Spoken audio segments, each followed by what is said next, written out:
میلاد النبی صلی اللہ علیہ وآلہ وسلم کے حوالے سے کچھ ضروری اور اہم سوالات ہیں جو کیے گئے ہیں، ان کے جواب جو ہے وہ ہر مومن مسلمان کے لیے جاننا بہت ضروری ہے۔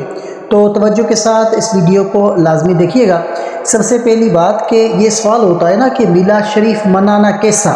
تو اس کا یہ جواب ہے کہ میلاد شریف جو ہے وہ منانا جائز اور محتسن یعنی بہت اچھا کام ہے۔ اور دوسرا سوال یہ ہے کہ میلاد شریف جو ہے وہ کیا ہوتا ہے، تو دیکھیں میلاد جو ہے وہ عرف عام میں ذکر مصطفیٰ صلی اللہ علیہ وآلہ وسلم کا نام ہے، خواہ دو آدمی مل کر کریں یا ہزاروں اور لاکھوں۔ اس محفل میں اللہ تعالیٰ کی حمد و ثنا بیان کی جاتی ہے، تلاوت قرآن مجید ہوتی ہے اور ذکر حبیب خدا صلی اللہ علیہ وآلہ وسلم ہوتا ہے، اور ان میں نعتیں پڑھی جاتی ہیں اور ان پر جو ہے وہ صلاۃ و سلام جو ہے وہ پیش کیا جاتا ہے۔ اور یہ بھی جو ہے وہ زیادہ تر سوال ہوتا ہے کہ میلاد شریف منانے کا ثبوت جو ہے وہ کہاں سے ثابت ہے کہ آپ جو ہے وہ میلاد شریف منا رہے ہیں۔ تو دیکھیے کہ میلاد کا جواز بکثرت آیات و احادیث اور جو ہے وہ سلف صالحین کے عمل سے ثابت ہے، اگرچہ جواز کے لیے یہ دلیل بھی جو ہے کافی ہے کہ اس کی ممانعت شرع سے ثابت نہیں، اور جس کام سے اللہ تعالیٰ اور رسول پاک صلی اللہ علیہ وآلہ وسلم نے منع نہیں فرمایا وہ کسی کے منع کرنے سے ممنوع نہیں ہو سکتا۔ آیات قرآن مجید میں آقا نامدار صلی اللہ علیہ وآلہ وسلم کی آمد کے ذکر میں خیر سے مالا مال ہے، چنانچہ سورہ یونس میں جو ہے وہ اللہ تعالیٰ ارشاد فرماتا ہے کہ قُلْ بِفَضْلِ اللَّهِ وَبِرَحْمَتِهِ فَبِذَلِكَ فَلْيَفْرَحُوا، تم فرماؤ اللہ ہی کے فضل اور اس کی رحمت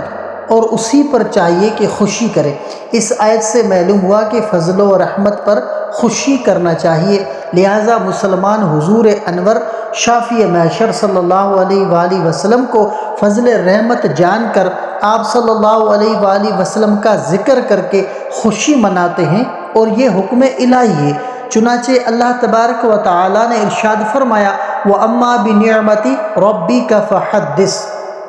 اور اپنے رب کی نعمت کا خوب چرچا کرو۔ نبی کریم رؤوف الرحیم حلیم کریم عظیم صلی اللہ علیہ وآلہ وسلم اللہ تعالیٰ کے عظیم ترین جو ہے وہ نعمت میں سے اور نعمت الہی کا چرچا کرنا حکم خدا بندی ہے، لہٰذا مسلمان حبیب اکرم نور مجسم صلی اللہ علیہ وآلہ وسلم کو نعمت الہی سمجھتے ہوئے جو ہے وہ محفل میلاد کی صورت میں اس کا چرچا کرتے ہیں۔ اور اس کے بعد جو ہے وہ زیادہ تر یہ سوال بھی کیا جاتا ہے کہ اس ضمن میں حدیث میں جو ہے وہ کوئی واقعہ مذکور ہو تو وہ بھی بیان فرما دیں، یعنی حدیث سے بھی جو ہے وہ اس کو ثابت کرے۔ تو دیکھیں بخاری شریف میں کہ حضرت جو ہے وہ عروہ فرماتی ہیں کہ صوبیہ ابو لہب کی باندی تھی، جسے اس نے حضور علیہ السلام کی پیدائش کی خوشی میں آزاد کر دیا تھا۔ اس نے حضور علیہ السلام کو دودھ بھی پلایا۔ ابو لہب کے مرنے کے بعد اس کے بعض جو ہے وہ اہل حضرت عباس رضی اللہ تعالیٰ عنہ نے اسے بہت بری حالت میں جو ہے وہ خواب میں دیکھا اور اس سے پوچھا کہ مرنے کے بعد تیرا کیا حال رہا؟ ابو لہب نے کہا تم سے جدا ہو کر میں نے کوئی راحت نہیں پائی سوائے اس کے کہ میں تھوڑا سا سیراب جو ہے وہ کیا جاتا ہوں، اس لیے کہ میں نے حضور علیہ السلام کی پیدائش کی خوشی میں صوبیہ کو آزاد کیا تھا۔ شرح حدیث امام جو ہے وہ قسطلانی رحمۃ اللہ علیہ فرماتے ہیں کہ ابن جزری نے کہا کہ شب میلاد کی خوشی کی وجہ سے جب ابو لہب جیسے کافر کا یہ حال ہے کہ اس کے عذاب میں جو ہے وہ تخفیف ہوتی ہے، حالانکہ ابو لہب ایسا کافر تھا جس کی مذمت میں قرآن جو ہے وہ نازل ہوا، تو حضور علیہ السلام کے امتی جو ہے وہ مومن کا کیا حال ہوگا جو حضور علیہ السلام کی محبت کی وجہ سے اپنی قدرت اور اپنی جو ہے وہ طاقت کے حساب سے خرچ کرتا ہے۔ قسم ہے میری عمر کی، اس کی جزا یہی ہے کہ اللہ تعالیٰ اسے اپنے فضل عمیم سے جو ہے وہ جنت نعیم میں داخل کرے گا۔ اور یہ بھی زیادہ تر سوال کیا جاتا ہے کہ کیا حضور علیہ السلام کی ذات کے حوالے سے بھی ولادت کی خوشی منانے کا ثبوت ملتا ہے؟ تو دیکھیے کہ حضور نبی کریم صلی اللہ علیہ وآلہ وسلم نے اپنی ولادت کی خوشی منائی، جیسا کہ امام مسلم رضی اللہ تعالی عنہ اور حضرت ابو قتادہ رضی اللہ تعالی عنہ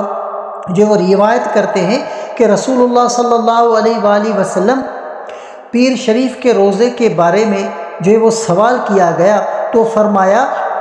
فیہ ولدت و فیہ انزل علیہ، اسی دن میری ولادت ہوئی اور اسی دن جو ہے وہ مجھ پر وحی نازل ہوئی تھی۔ نیز جو ہے وہ کہ میلاد منانا آج کی ایجاد نہیں، مسلمان صدیوں سے میلاد جو ہے وہ مناتے آتے ہیں۔ چنانچہ ملا علی قاری رحمۃ اللہ علیہ جو ہے وہ علامہ برہان الدین حلبی رحمۃ اللہ علیہ تعالیٰ لکھتے ہیں کہ مسلمان تمام مقامات اور بڑے بڑے شہروں میں ہمیشہ نبی کریم صلی اللہ علیہ وآلہ وسلم کی ولادت کے مہینے میں محافل جو ہے وہ منعقد کرتے رہتے ہیں۔ اور یہ بھی زیادہ تر سوال ہوتا ہے کہ ولادت مبارکہ کی درست تاریخ کیا ہے، تو دیکھیں کہ حضور علیہ السلام کی ولادت مبارکہ جو ہے وہ پیر کے دن ہوئی اور اس میں کسی کا جو ہے وہ کوئی اختلاف نہیں ہے۔ اور تاریخ ولادت میں اقوال مختلف ہیں کہ مشہور تاریخ 12 ربیع الاول ہے اور ساری دنیا میں اسی تاریخ کو جو ہے وہ خصوصی اہتمام کے ساتھ جشن ولادت جو ہے وہ منایا جاتا ہے۔ اور حضور نبی کریم صلی اللہ علیہ وآلہ وسلم کی ولادت مبارکہ کی خوشی میں جلوس نکالنا، چراغاں وغیرہ کرنا کیسا، تو یہ بھی زیادہ تر پوچھا جاتا ہے۔ تو دیکھیں کہ نبی کریم صلی اللہ علیہ وآلہ وسلم کے اس دنیا میں جلوہ فرما ہونے کی وجہ سے آپ صلی اللہ علیہ وآلہ وسلم کی تہذیب و توقیر کے لیے جلوس نکالنا، پرچم لہرانا اور جلوس میں شرکت کرنا اور اپنی استطاعت کے مطابق چراغاں اور روشنی کرنا جائز اور نیک عمل ہے۔ اور یہ بھی جو ہے وہ سوال کیا جاتا ہے کہ مسلمان ولادت مبارکہ کے موقع پر جلوس کیوں نکالتے ہیں، کہ اس کا جواب یہ ہے کہ مسلمان آقا علیہ السلام کی ولادت با سعادت کے موقع پر آپ صلی اللہ علیہ وآلہ وسلم کی تعظیم و توقیر کے لیے جلوس نکالتے، خوشیوں کا اظہار کرتے اور آپ صلی اللہ علیہ وآلہ وسلم کی تعظیم و توقیر کے لیے جائز کام کیا جائے اور اس میں کسی قسم کی خرابی بھی نہ ہو تو وہ جائز اور جو ہے وہ مستحب یعنی اچھا عمل ہوتا ہے۔